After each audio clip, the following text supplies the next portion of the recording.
잠시 후에 썬가크루스의 나의 정치 코멘트가 시작되겠습니다. 오늘 TV조선은 2024년도 8월 10일자 기사예요. 우크라 하방 지원 받은 F-16 전투기 추락, 파일럿 1명 사망이라는 기사입니다.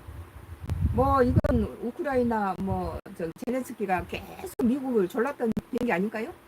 미국이 준 F-16 전투기를 사용하게 해달라고 계속 미국한테다가 이렇게 졸라대던 비행기인데 갑자기 전투기가 추락하고 파일럿이 죽었다는 기사입니다.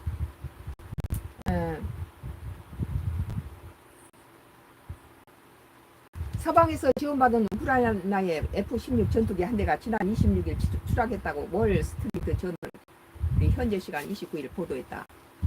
26일은 러시아가 우크라이나 에너지 기반 시설을 노려 개전 이후 최대 규모 공습을 가했던 날이다. 우크라이나군은 텔레그램을 통해 우크라이나 공군 조종사 올맥스 메스가 사망했고 29일 장례를 치렀다고 공식을 확인했다. WSJ는 초기 보고서에서 이 전투기가 격추된 것이 아니라 격추된 것이 아니네요. 러시아가 격추시킨 게 아니라는 거예요. 조종사 실수로 추락했다고 보도했는데 CNN은 우크라이나 소식통을 인용해 조종사 실수가 추락 원인이 아니라고 보도했습니다. 이 소식통은 CNN의 몬피시로 알려진 조종사 올맥스 메스가 우크라이나에 대한 러시아 사상 최대의 규모 공중 공격을 격퇴한 중에 추락으로 사망했다고 말했습니다.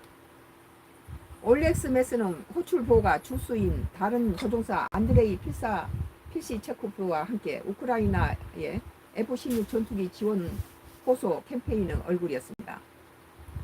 계속 F-16 전투기를 준 것을 사용할 수 있게 해달라고 계속 그래왔죠. 우크라이나 군 소식통은 다음 목표에 접근하는 동안 전투기 하나와 통신이 끊겼다.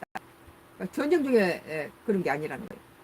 그리고 나중에 전투기가 추락했고 조종사가 사망한 것으로 확인됐다고 말했습니다.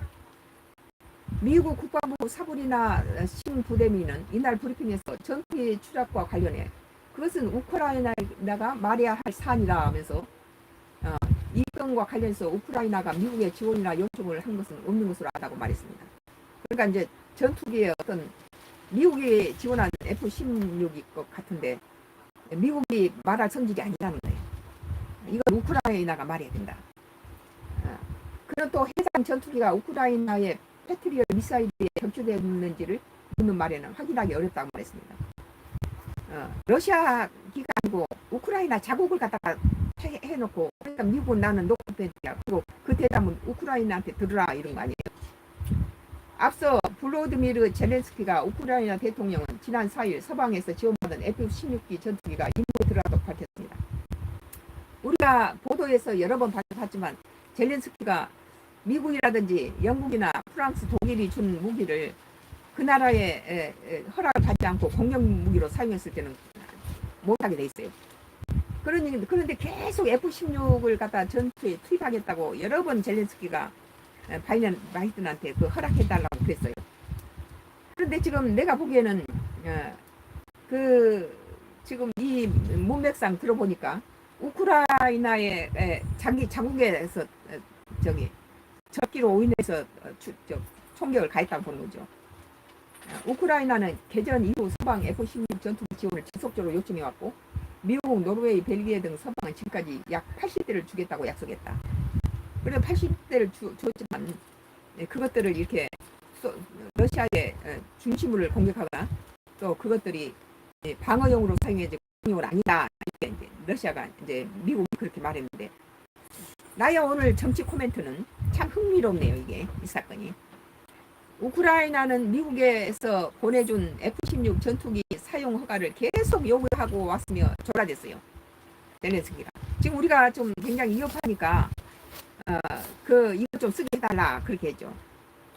미국이 자국에 보낸 F-16 전투기 사용을 불허했습니다. 지금까지. 그런데 우크라이나가 F-16 공격 전쟁 중에 사용하다가 추락하고 조종사가 죽었다는데 미국은 우크라이나가 해명할 문제라고 말한 것은 조종 미숙이나 자체의 결함으로 보는데 러시아의 피격보다는 우크라이나가 자국의 F-16을 공격하지 않았나 하는 의문을 보인 미국 측의 멘트는 우크라이나 군이 자국의 F-16을 공격을 가해서 추락시켰다는 의무를 가지게 합니다. 그건 우크라이나가 설명해야 할 문제다. 그러니까 기계의 결함도 아니다. 또 운전 그 비행사의 결함도 아니다. 실수도 아니다. 그래 그것은 우크라이나가 그건 얘기해야 될 상황이다. 그렇게 F-16이 얼마나 러시아가 그 공격적으로 쓰지 못하도록 했던 기종인데 그것이 비행기 결함으로 떨어진 것도 아니고 그 러시아의 폭격에 맞은 것도 아니면서 그리고 운전 그 비행사의 그 실수도 아니다. 그러니까 이제 그러면 자국에서 공격했겠냐 그러니까 미국 측에서 노코멘트 하는 거예요. 그것은 우크라이나가 설명해야 될 부분이다 그렇게 말했어요. 그러니까 그냥 해답이 나오잖아요. 전시에는 자국 총탄의 실수로 사망하는 경우도 들어 있습니다. 다만 이번 F-16 전투기 추락과 사망을 러시아 측 공격이 아니라는 점에서 우크라 군대의 허점이 노출시켰습니다. 우크라이나의 이렇게 전쟁 방식에 대해서 미국 측에서는 몇 가지 많이 실수를 지적한 부분도 있었어요.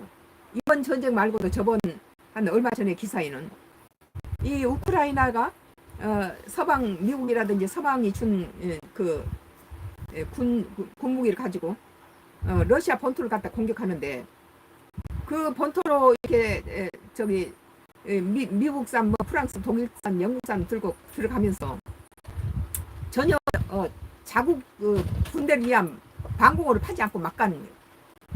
그리고 가면서 적군이 반대편이 이렇게 들어올 때를 생겨서 지뢰를 매설해야 되는데 지뢰도 매설하지 않고 막바로 그냥 들어갔다는 거예요. 그냥 그 미국같이 노련한 전쟁에 대해서 많은 경험을 가진 국가가 지적하는 것이죠. 만약에 적군으로 들어갈 때는 밤이 되거나 또는 적에서 포탄을 뚫으면 방어할 수 있는 피난처 방공호가 있어야 하는데 그것도 전혀 준비를 하지 않고 막바로 갔다는 거예요. 그럼 그쪽에서 다시 역으로 공격을 할 경우는 다 죽는다는 거지. 그러면 그쪽에서 공격할 걸 대비해서 이 미군 같은 경우는 지뢰를 묶고 간다는 거예요. 적군에서 반대로 이제 후퇴를 할 경우를 생각해서 그쪽에서 후퇴를 하면은 지뢰를 매설해 놓으면 후퇴 시간을 볼 수 있잖아요. 그리고 가면서 좋은 은신처가 있으면 그것을 해서 밤이면은 그 군대가 들어가서 쉴 수도 있고 은신처에서 상대방을 쏠 수도 있도록 은신처나 방공호를 만들어야 되는데 전혀 그런 거 없이 막바로 간다는 거예요.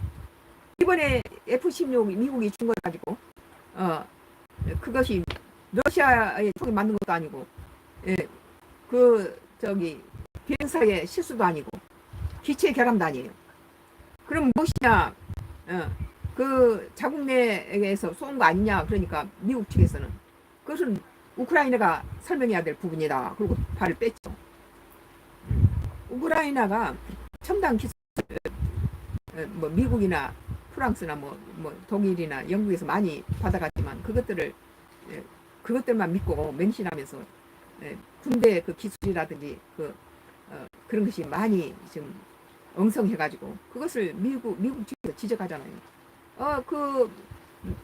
러시아의 중심부를 공격하면서 들어가면서 자기 그 방공호도 파지 않고 피난처를 은신처를 만들지도 않고 막바로 들어갔다.